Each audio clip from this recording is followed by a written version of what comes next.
Non. Ouh, la poussière. Oh là là. Eh ben, pareil, la poussière sur le PC.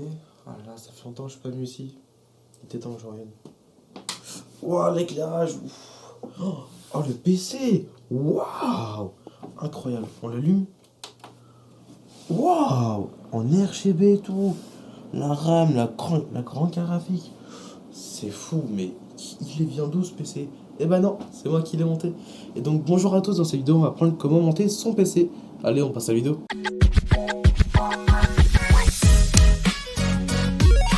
Et donc nous voilà pour la partie montage du PC. Nous allons commencer ce montage par la carte mère. Donc ici on est sur une Z170 Deluxe de chez Asus. Donc on va ouvrir ici, on va avoir un petit visuel sur la carte mère. Donc on a un visuel sur la carte mère, on a un visuel pareil avec la carte mère, quelques spécifications, on a quelques petites features, ça peut être intéressant. Et là on va ouvrir la boîte. Donc dans la boîte on retrouve la carte mère, on retrouve tout aussi pour ma part un petit support qui permet de se brancher sur le front panel pour voir des grandes spécifications au niveau des connecteurs, comme ça de côté, et les manuels de la carte mère, et puis généralement tout aussi 2 ou 3 câbles SATA qui sont fournis. Donc ici on a deux quêtes pour le processeur, on a un port M.2 qui est juste ici. Généralement sur les cartes mères un peu récentes, les supports M.2 ils sont juste ici, en dessous du processeur. On a la RAM et puis on peut commencer le montage. Donc pour placer le processeur du côté de chez Intel, on va tout d'abord pousser vers la carte mère, on va la tirer vers la droite et on le fait remonter.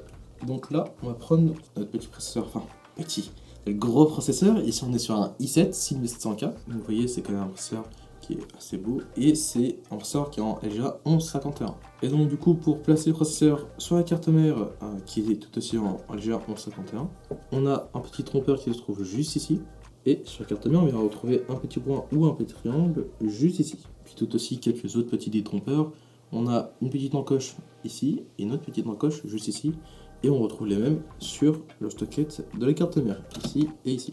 On vient prendre le processeur avec deux doigts par le dessus, et on vient le disposer, on ne le pose pas d'abord, on ne le jette pas bien évidemment, on vient l'aligner et puis on peut poser délicatement.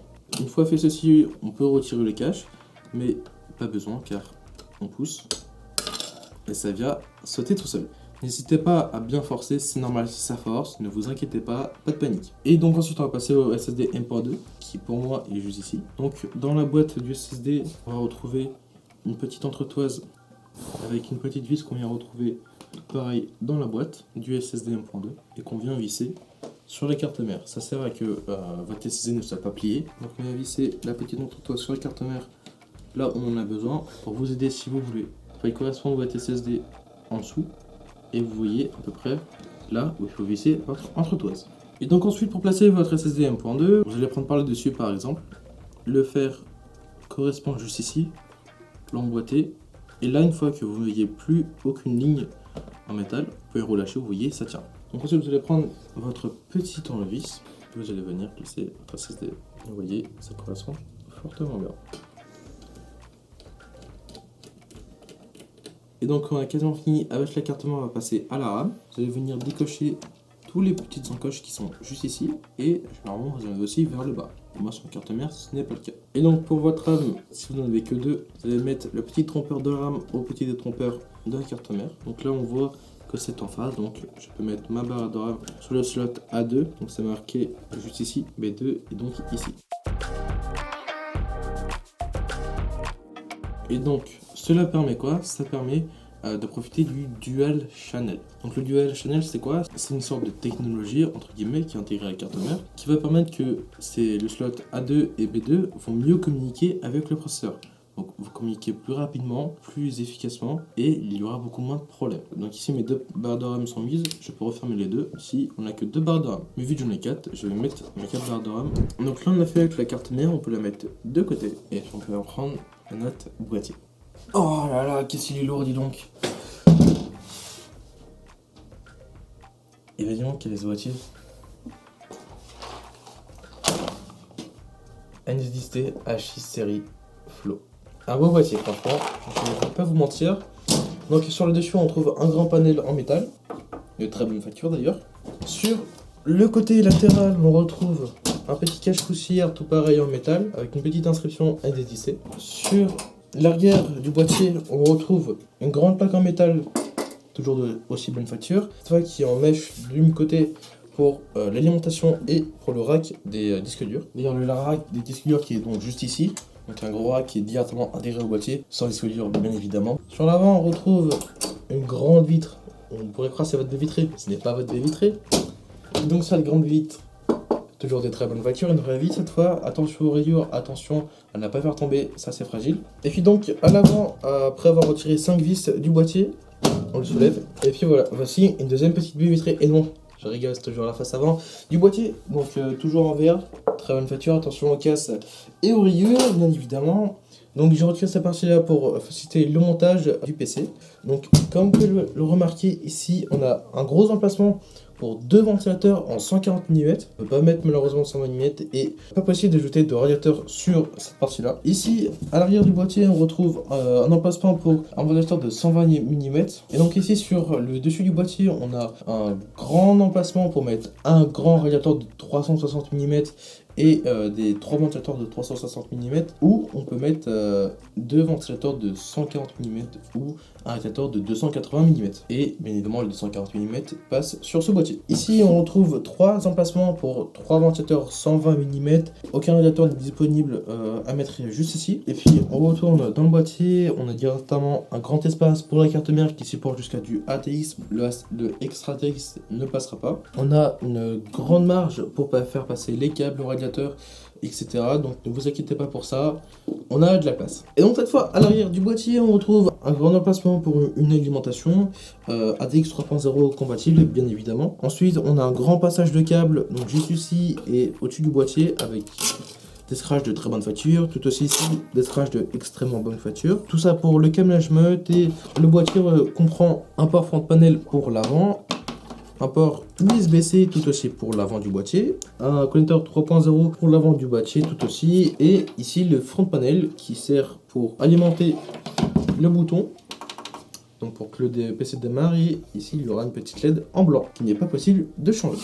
Et donc sur ce boîtier, ce qui est donc extrêmement intéressant, c'est que il est vraiment beaucoup modulable. Quand je vous dis modulable, c'est qu'il est très modulable. Tout d'abord, ici, on peut retirer tous les caches PCIe. Ensuite, on a ceci qui est donc retirable avec une simple petite vis à retirer. Et donc, ici, après avoir retiré une petite vis, on peut le retirer, ici marqué NZDC. Potentiellement, vous pouvez donc percer cette plaque qui n'est pas achetable séparément malheureusement. Vous pouvez la percer pour mettre une pompe. Et donc après, on retourne le boîtier encore une fois. Donc pour retirer cette petite partie là, car potentiellement ça peut vous saouler, pour X raisons, vous pouvez le faire en retirant quelques petites vis qui se trouvent juste ici. Et donc c'est à peu près tout pour ce boîtier. Donc comme vous pouvez le voir, c'est quand même une grosse carcasse. Je vois qu'il est quand même lourd, c'est pas léger. Et donc il faut passer au montage du PC. Et donc là on peut passer au montage de la carte mère dans le boîtier, prendre la carte mère. Donc bien évidemment la boîte, si vous ne savez pas comment faire, vous la balancez. Et donc voilà la carte mère, on vient la placer ici. Et ben non, sur ma carte mère je ne dispose pas d'un port IO Shield fixé. Le port IO Shield est donc juste ici. La carte mère, je vais la poser de côté. Voilà, là elle ne va pas nous déranger dans ce grand aquarium.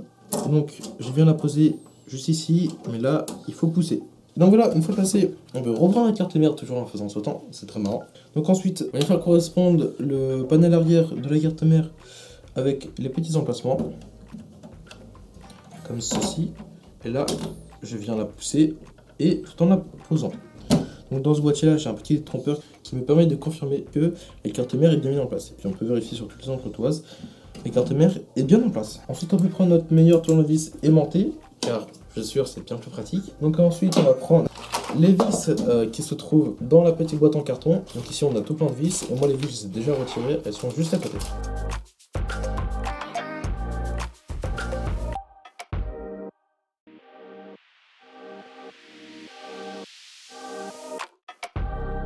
Et donc là, on a fini pour cette partie de carte mère, mais pas tout à fait. J'ai malheureusement fait une erreur car j'aurais dû placer la fixation pour le waterblock avant de mettre dans le boîtier. Mais ce n'est pas grave parce que ce magnifique boîtier a beaucoup d'espace. Je retrouve le boîtier et j'ai accès à l'arrière de la carte mère. Donc moi, je vais prendre ma fixation et donc du coup, je vais mettre ma vis juste ici. Je vais prendre mon petit serre-joint en plastique. J'ai plus qu'à répéter cette étape 3 fois. Donc du coup vous allez prendre votre braquette de votre water cooling ou de votre ventilateur en fonction de ce que vous avez. Vous venez le positionner en face des trous. Donc là, pour éviter que toutes les vis tombent, je viens mettre une petite fixation en plastique et je suis sûr que rien ne va tomber. Voilà, je peux retourner mon boîtier à nouveau et donc je peux passer à l'assemblage de tous les ventilateurs. Et donc ici je vais placer deux ventilateurs de 140 mm en dessous du boîtier. Et pour ceci je vais avoir besoin de vis spécifiques que je vais trouver dans ce petit carton. Je vais trouver dans une de ces petites pochettes et c'est des vis comme ceci.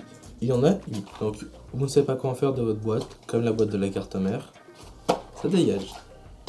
Donc ensuite, vous allez mettre les vis de côté, vous allez prendre vos deux ventilateurs en fonction de comment vous voulez que le flux d'air circule dans votre boîtier. Si vous voulez que l'air arrive du bas et qu'il part du haut, vous allez mettre vos ventilateurs comme ceci. Donc pour cela, vous pouvez faire passer directement votre câble des ventilateurs par le dessous. Une fois que vous l'avez fait récupérer par le dessous, vous pouvez les cacher juste ici. Vous mettez en place vos deux ventilateurs de 140 mm. Ceci est fait, maintenant on va retourner le boîtier, on va lui mettre ces 8 vis. Là, attention, pour les vis du bas, ne faites pas votre feignasse, vissez les 8 vis s'il vous plaît, ça va retirer toutes les vibrations. Donc je prends une vis, je la mets juste ici, je tiens mon ventilateur et je peux visser. Et donc voilà, une vis est faite, on va répéter cette étape 7 fois. Abracadabra, tout est vissé. Et donc voilà, par magie, les 8 vis se sont vissées, comme par magie. Magie montage. Hein. Et donc une fois qu'on a placé nos deux ventilateurs 140 mm au bas, on va placer maintenant 3 ventilateurs 120 mm de chez Color Master. Donc pour placer ces ventilateurs là, ici on a 3 encoches pour les 3 fils des ventilateurs. Vous voyez comme ceci. Je récupère et puis mon ventilateur est placé, j'ai plus qu'à le visser et pour ceci, je vais répéter cette étape 3 fois. On se retrouve juste après. Et voilà, notre ventilateur 120 mm sont maintenant mis et on va passer au dernier 120 mm qui va être juste ici. Et puis ensuite, on va passer à l'alimentation du PC. Donc, nous voilà avec le ventilateur 120 mm à l'arrière qui est mis et on va passer à l'alimentation du PC. Donc pour l'alimentation du PC, on va retourner le boîtier, tous les câbles on va les mettre comme ceci, histoire que aucun câble nous gêne. Puis on va maintenant passer à ceci. Donc ceci est le rack qui est normalement préinstallé directement, mais pour le bien de la vidéo, tout est déjà préassemblé. Donc il suffit de le faire slider. Donc je l'encoche et je le fais slider. Ensuite je peux visser. Et donc ensuite sur l'alimentation, le ventilateur c'est important, on le met vers l'arrière. Donc je le mets comme ceci. Si on le retourne dans l'autre sens, il y a la carte mère, ça va faire chauffer la carte mère. Et ensuite je vais mettre les 4 petites vis qui servent à tenir l'alimentation, qui soient soit poignées dans le boîtier ou dans l'alimentation. Dans mon cas je vais utiliser celles qui sont poignées dans le boîtier. Donc elles ressemblent à ceci. Il y a 4 petites vis. Et donc ensuite on va repérer le 24 pins. Donc c'est ce connecteur ici. Donc ici on a 20 pins et 4 pins additionnels qui sont d'ailleurs très importants et on va le faire passer juste après. Et puis ensuite on repère le câble 8 pins CPU, donc avec 4 pins et un deuxième 4 pins additionnel. Câble CPU, je vais le faire passer juste ici car j'ai repéré que mon connecteur de ma carte mère pour l'alimentation du CPU était juste ici. Je retourne mon boîtier, je vois que mon 4 pins est juste ici. Je viens faire passer mon câble à l'emplacement le plus proche et c'est juste ici. Donc ensuite je peux les connecter. Pour m'aider, je couche le boîtier. J'assemble le 24 pins. Puis je le branche. Attention, n'hésitez pas à forcer. Ce n'est pas grave, c'est normal que ça force. Donc voilà, notre 4 pins est maintenant mis. Et puis on va passer au 8 pins CPU. Les deux connecteurs, je les tiens comme ceci. Et je viens les mettre dans ce connecteur là qui est destiné au CPU. Et voilà. Ensuite, je viens faire passer mon câble le plus proprement possible, comme ceci. Je viens relever mon boîtier et je range un petit peu mon gros câble. Et donc voilà, on a câblé la carte mère, donc avec le 24 pins et le câble CPU. Puis on peut passer au câblage du PC. Donc on va câbler les câbles SATA, tout ce qui est câble RGB et câble PWM pour le ventilateur. Et tous les connectiques supplémentaires, donc le front panel, l'USB 3.0, etc. Donc là, vous venez prendre votre câble SATA si vous en avez besoin et vous venez le brancher tout simplement sur vos disques durs. Et votre câble SATA, pareil, vous venez les brancher à tous vos disques durs.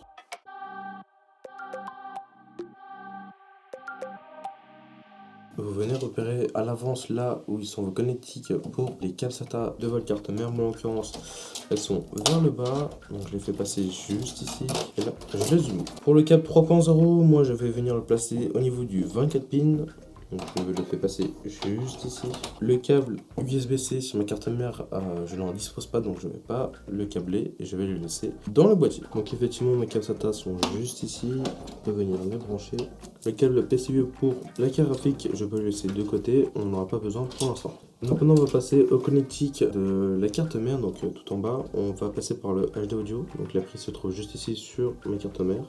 Elle se trouve généralement dans cette zone là, en bas à gauche, et vous venez le brancher. Pareil pour tous vos câbles, donc vous venez les rentrer dans le boîtier pour pas qu'ils se voient. Donc maintenant on va passer au front panel. Donc cette fois-ci NTDC, ils ont été intelligents et ils ont bien pensé à notre connectique front panel. Vous voyez, il est marqué juste ici, et va venir directement rentrer dans le front panel et vous n'aurez pas tout un rouleau de petits câbles pour le front panel. Vous voyez juste ici de votre bas, en bas de votre carte mère, il y a marqué toutes les indications pour câbler, donc notamment le power, donc pour le bouton power, le bouton reset et les LED. Et voilà, tous nos câbles sont branchés, on peut passer au câble des ventilateurs et au câble RGB.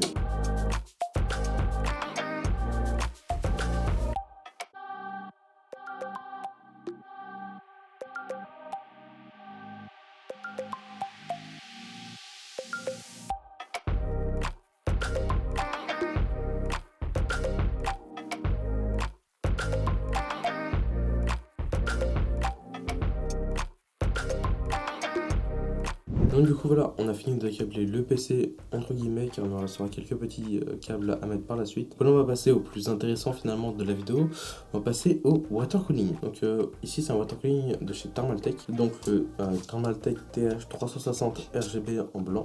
Et donc ce water cooling possède 3 ventilateurs de 120 mm qui sont juste ici, et donc du coup je vais les visser, puis on va mettre le water block et poser la pâte thermique sur le processeur. Pour notre radiateur, petit conseil pour cette étape là, donc prenez votre water cooling et vous venez de le disposer dans votre boîtier comme vous voulez qu'il soit. En l'occurrence, je veux que mon water cooling soit comme ceci.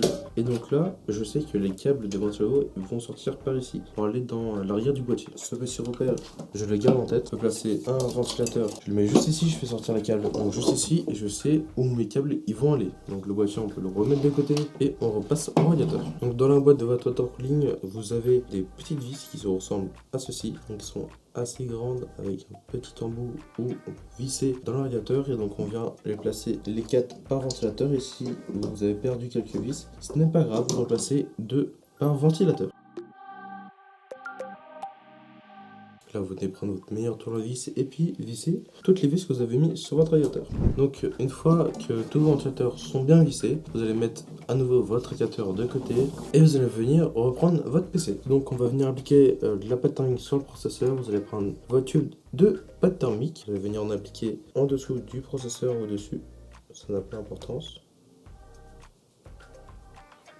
Voilà, comme ceci. Et puis là, vous allez prendre un bout de carton ou une raclée si votre tube de pâte thermique en contient, mais moi pour le coup ce n'est pas le cas. Et donc je vais venir appliquer la pâte thermique.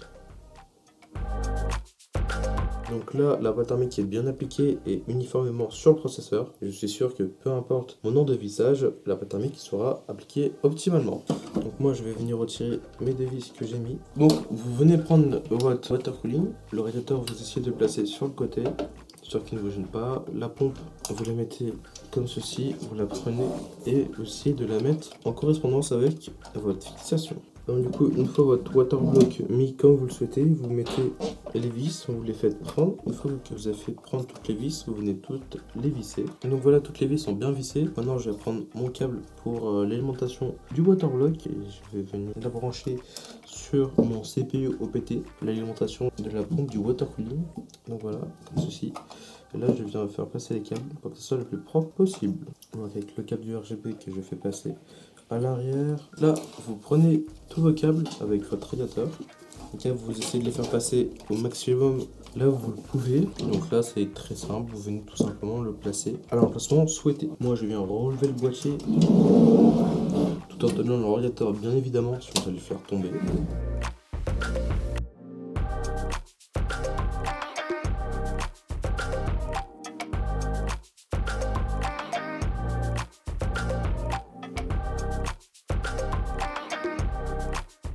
Donc là, tous mes câbles, je les fais passer par l'arrière. Puis je viens les brancher sur ma petite rallonge que j'ai mis. Et donc voilà, tous nos câbles sont maintenant mis. Je vais mettre tous les câbles RGB, etc. C'est pas très intéressant. on se reprend juste après.